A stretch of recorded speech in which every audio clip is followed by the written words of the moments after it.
Avez-vous déjà pris un moment pour réfléchir à ce que représente vraiment la figure de Jésus? Pour beaucoup, il incarne l'amour et la compassion, mais il existe une vérité cachée que peu osent explorer. Ce secret terrifiant sur Jésus n'est pas simplement une curiosité, mais une révélation qui pourrait bouleverser les fondements de votre foi. Tandis que certains le voient comme un simple prophète ou leader spirituel, la réalité est bien plus complexe et intrigante. Êtes-vous prêt à comprendre la profondeur de son enseignement? Cela pourrait être le premier pas vers la libération des entraves de l'ignorance spirituelle. Allons ensemble dans cette aventure de découverte. Jésus est le Fils de Dieu dans le christianisme, celui qui apporte salut et lumière au monde. L'islam, en revanche, le considère comme un prophète, un messager d'Allah, sans reconnaître sa divinité. Ces différences façonnent les manières dont chaque religion pratique sa foi et son culte. Alors que les chrétiens célèbrent sa résurrection par le culte et la louange, les musulmans le révèrent tout en suivant les enseignements de Mahomet. Ce contraste profond met en évidence comment Jésus-Christ devient une figure centrale, mais perçue à travers des prismes totalement distincts.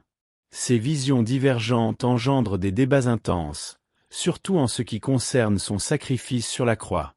Pour les chrétiens, c'est l'apogée de son amour et de son pardon, tel que reflété dans l'Évangile. En revanche, dans l'islam, le récit est différent, suggérant que Jésus n'a pas été crucifié, mais qu'il a été enlevé au ciel par Dieu, l'épargnant de cette souffrance. L'impact de ces perspectives sur la foi est colossal, influençant les prières et l'étude de la Bible ou du Coran, guidant le chemin spirituel des jeunes chrétiens et musulmans. Explorer ces différentes perspectives n'est pas seulement une leçon de religion, mais aussi un voyage pour comprendre comment la foi se manifeste de manière si riche et variée. Si, d'un côté, les chrétiens voient dans la Bible une histoire de rédemption, les musulmans trouvent en Jésus un exemple d'humilité et de prophétie. Ces contrastes deviennent fascinants lorsque nous nous penchons sur les diverses couches qui entourent les récits de la vie du Christ. En se demandant comment ces histoires façonnent encore des vies aujourd'hui, il est naturel d'éprouver une curiosité pour les versions alternatives de sa vie. Les récits concernant la vie de Jésus varient considérablement entre différents groupes religieux et historiques. Certains récits alternatifs suggèrent des détails qui ne figurent pas dans les évangiles canoniques. Par exemple, certaines théories affirment que Jésus aurait voyagé en Orient, apprenant auprès de maîtres spirituels en Inde. Bien que ces récits soient rejetés par la majorité des églises chrétiennes, ils trouvent un écho dans des courants spirituels qui tentent de relier la vie du Christ à des traditions plus larges. Ces histoires, même non confirmées, suscitent l'intérêt de nombreux chercheurs en quête d'une compréhension plus globale de son parcours. Ces visions alternatives façonnent les croyances religieuses en suggérant que Jésus possédait une connaissance plus universelle. En examinant ces récits, il devient évident que son image transcende les frontières du christianisme, touchant d'autres cultures et religions. Pour ceux qui souhaitent explorer ces possibilités, lire des textes comme les évangiles gnostiques, ainsi que des livres de dévotion et des études bibliques plus larges, peut ouvrir de nouvelles perspectives. Ainsi, l'étude de la Bible se transforme en une quête constante de réponses qui vont au-delà du texte traditionnel. Ces récits alternatifs alimentent également des discussions au sein même de la foi chrétienne. Les jeunes chrétiens, en particulier, peuvent être confrontés à ces idées et se demander leur véracité ou leur pertinence. Lorsqu'ils sont confrontés à ces questions, il est essentiel de revenir aux bases de la foi chrétienne, l'étude des Écritures et la prière. La quête de la vérité, comme toujours, commence par la foi et la dévotion envers Jésus-Christ. Et cela soulève des questions sur les mystères moins connus de sa vie, comme son éducation et sa culture. On parle beaucoup des grands actes de Jésus, mais il existe des aspects de sa vie qui restent entourés de mystères. Son éducation, par exemple, est un domaine peu exploré, car la Bible offre peu de détails sur ses premières années. Élevant à Nazareth, Jésus a probablement reçu une éducation juive traditionnelle, étudiant les Écritures et participant activement à la vie de la synagogue. Cependant, ce qui s'est passé entre sa jeunesse et le début de son ministère intrigue de nombreux chercheurs et croyants. La vie quotidienne du Christ recèle encore des secrets qui façonnent son histoire.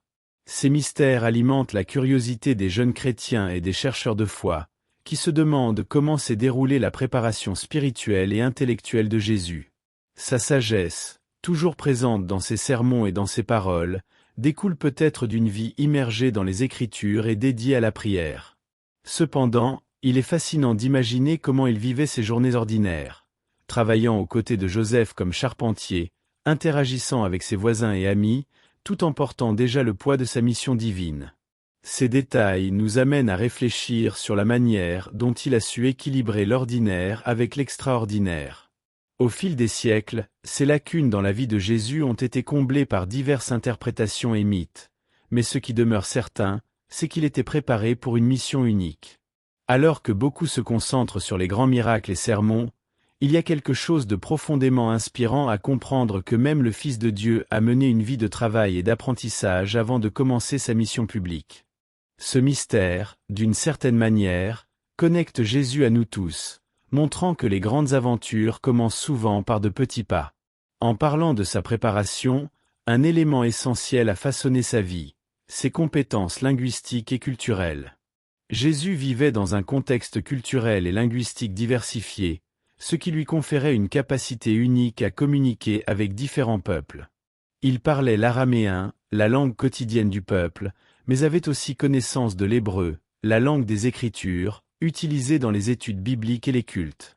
Cela lui permettait d'enseigner dans les synagogues et d'expliquer l'Évangile de manière à ce que chacun puisse comprendre.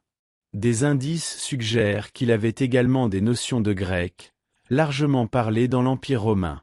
Cette capacité à naviguer entre les langues et les cultures lui permettait de passer aisément d'une classe sociale ou culturelle à une autre. La diversité linguistique et culturelle dans laquelle Jésus était immergé a facilité son ministère. Il savait s'adresser aux pauvres, aux riches, aux religieux et même aux étrangers, comme la femme samaritaine. Sa façon d'enseigner était directe, mais profonde, touchant le cœur de tous, peu importe leur origine. Si nous réfléchissons à comment appliquer cela dans notre vie aujourd'hui, nous pouvons apprendre que la capacité de communiquer avec des personnes de différents contextes peut être un véritable don, surtout lorsque nous partageons la parole de Dieu.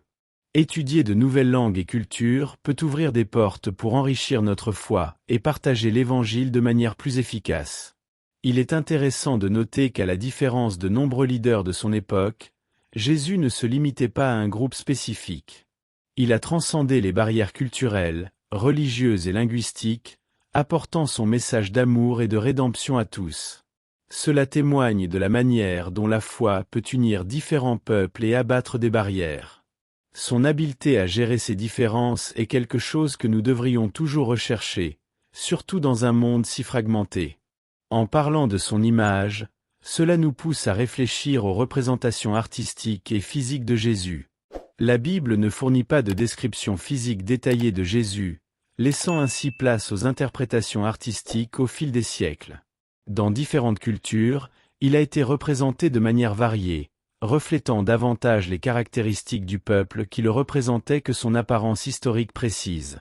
Par exemple, en Europe à la Renaissance, les peintures montraient un Jésus à la peau claire et aux cheveux châtain clair, tandis qu'au Moyen-Orient, où il a vécu, il est probable qu'il avait une apparence beaucoup plus proche de celle des habitants de cette région, peau plus foncée et très sémite.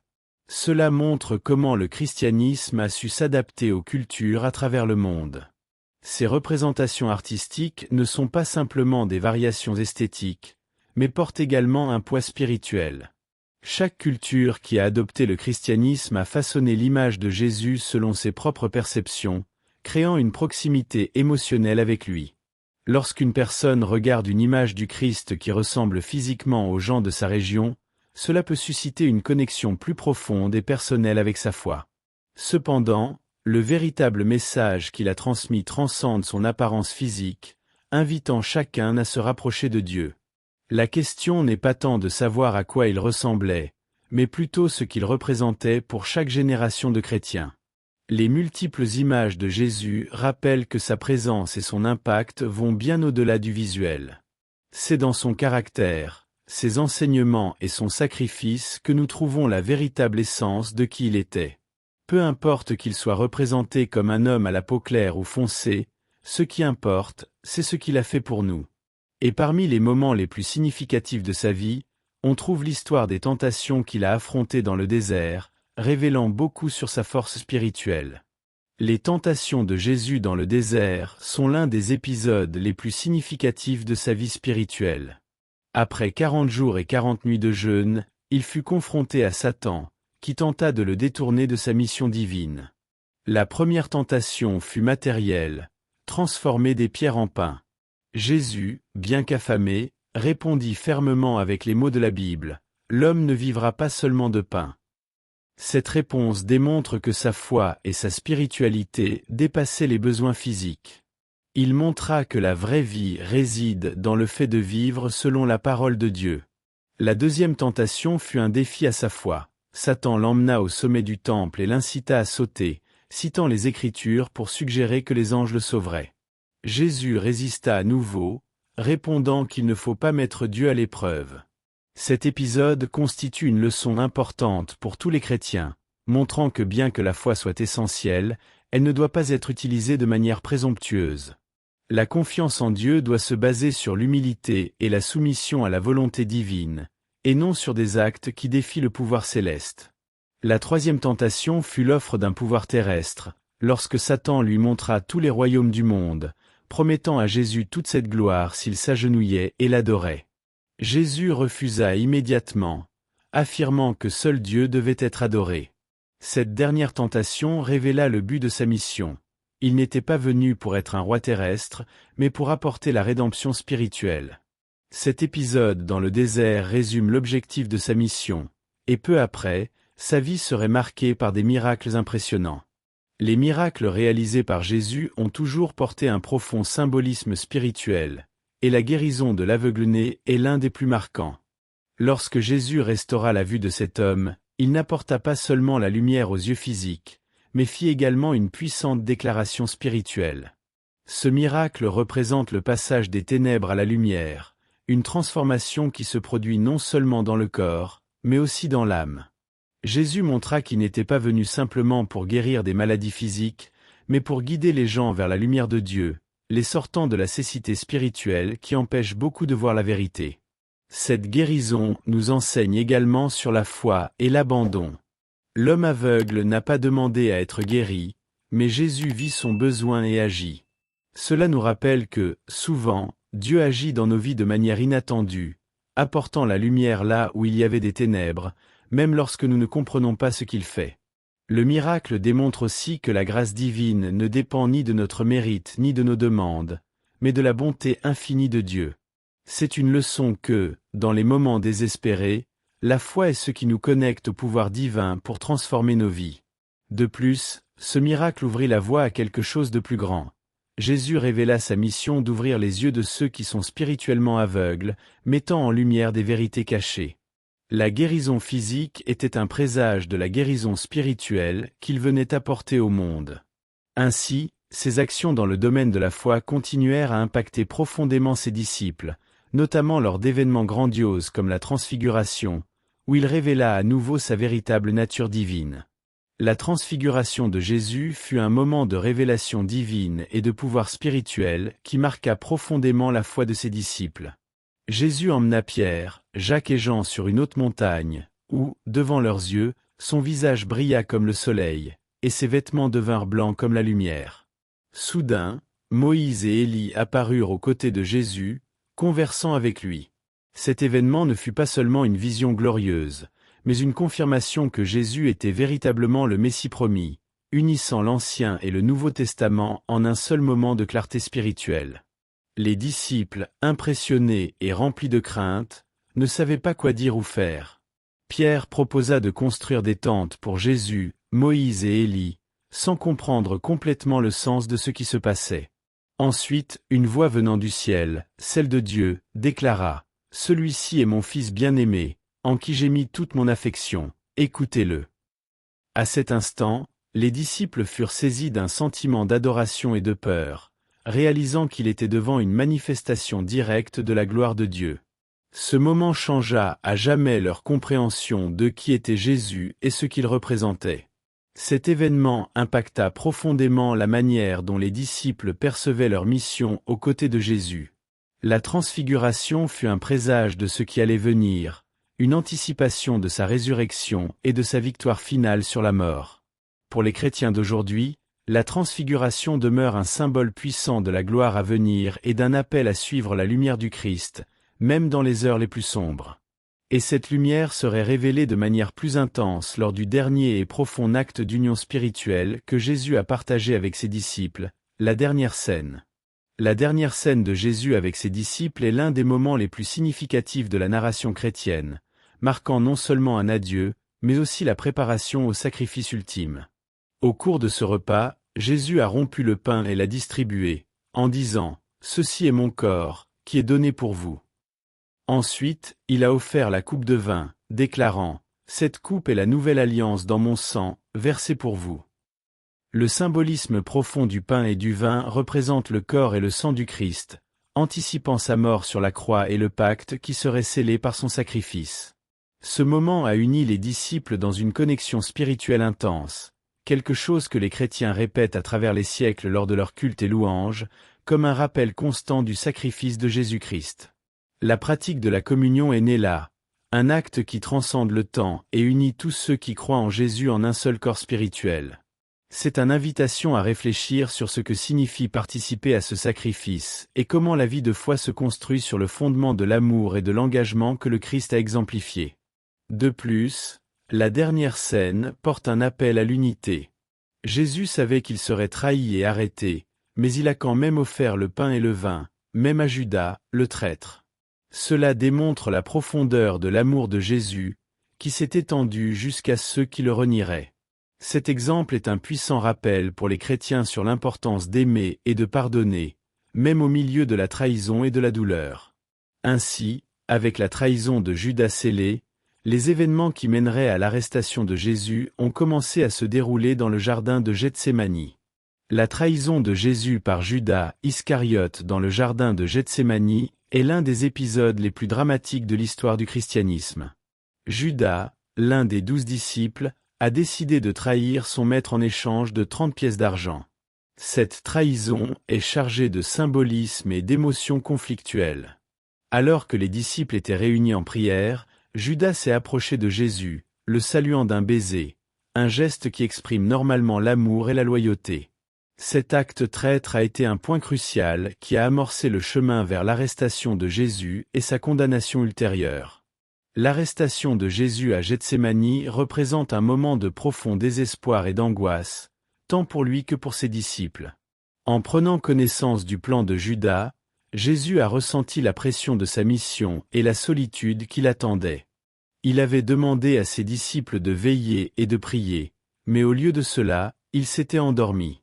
Ce contraste entre la trahison et l'incapacité des amis à le soutenir souligne la fragilité de la loyauté humaine et l'importance de la vigilance spirituelle.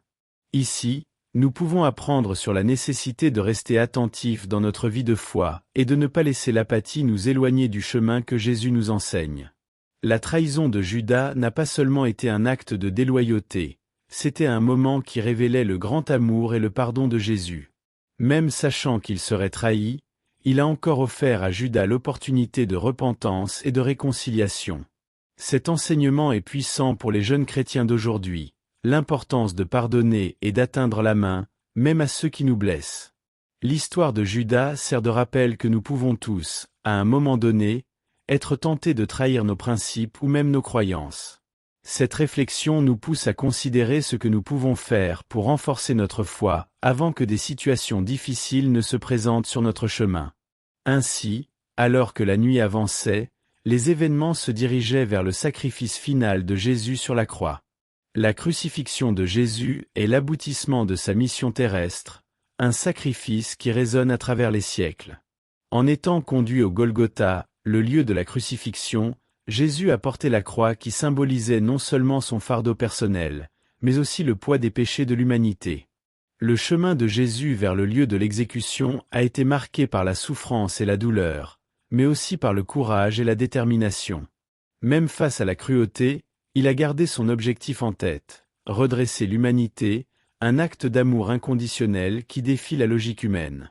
Au cours de ce parcours, la figure de Simon de Cyrène émerge comme un exemple de compassion et de solidarité. Lorsque Jésus était épuisé, Simon a été contraint de porter la croix pour lui. Cette petite action, mais de grande signification, nous rappelle l'importance d'aider les autres dans les moments difficiles.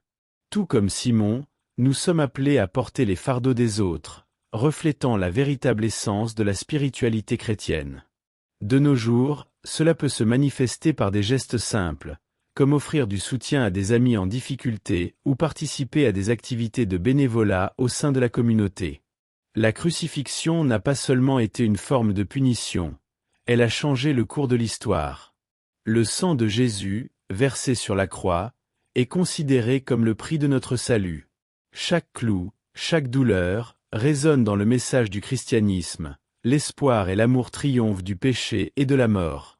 Pour les jeunes chrétiens, cette histoire est une invitation à réfléchir sur le sens du sacrifice et à envisager comment leurs propres vies peuvent être façonnées par ce message d'amour et de rédemption. Ainsi, la croix se transforme en un symbole de foi et d'espoir, unissant passé et présent dans un seul but, la quête d'une vie plus épanouie et spirituelle. Les dernières paroles de Jésus sur la croix sont profondes et pleines de signification, révélant non seulement la douleur du moment, mais aussi l'amour immense qu'il avait pour l'humanité. Parmi ces derniers mots, nous trouvons la célèbre phrase « Père, entre tes mains, je remets mon esprit ». Cette déclaration encapsulait un abandon total, un acte de foi qui résonne en chacun de nous. En prononçant ces mots, Jésus nous enseigne l'importance de faire confiance à Dieu même dans les heures les plus sombres de la vie. C'est une invitation à réfléchir sur la manière dont nous remettons nos préoccupations et nos fardeaux entre les mains du Créateur. Une autre phrase marquante fut « Tout est accompli ». Par là, Jésus annonçait que sa mission était terminée, que le plan de salut était en cours. Ce moment nous pousse à réfléchir sur nos propres accomplissements et ce que signifie être accompli dans nos vies. Que faisons-nous pour réaliser notre but? Souvent, la vie peut sembler être un labyrinthe sans issue, mais Jésus nous montre que, même face à la mort, nous pouvons trouver du sens et conclure notre parcours avec dignité. Cette réflexion est essentielle pour les jeunes chrétiens, qui peuvent se sentir perdus au milieu des pressions du monde moderne. Les dernières paroles de Jésus nous parlent également de pardon et d'amour. Il a demandé au Père de pardonner à ceux qui le crucifiaient, montrant que la miséricorde est l'un des piliers de la foi chrétienne. Cet enseignement est fondamental. Comment pouvons-nous pardonner à ceux qui nous blessent? Jésus nous offre un exemple puissant de compassion, même face à la trahison et à la douleur. En appliquant ce principe dans nos vies, nous trouvons la véritable liberté spirituelle, permettant à la lumière de la foi de briller dans l'obscurité. Et ainsi, l'héritage de Jésus continue, nous invitant à explorer plus profondément les mystères de sa vie et de ses enseignements. Maintenant que vous êtes confrontés à ces révélations sur Jésus, pourquoi ne pas réfléchir à la manière dont ces vérités peuvent impacter votre vie? Êtes-vous prêt à appliquer ces connaissances dans votre parcours de foi? Pensez à la manière dont l'abandon et le pardon que Jésus a illustrés peuvent transformer vos relations et votre spiritualité. Ne manquez pas l'occasion de vous plonger encore plus dans vos convictions. Abonnez-vous à notre chaîne et activez les notifications pour ne rien rater.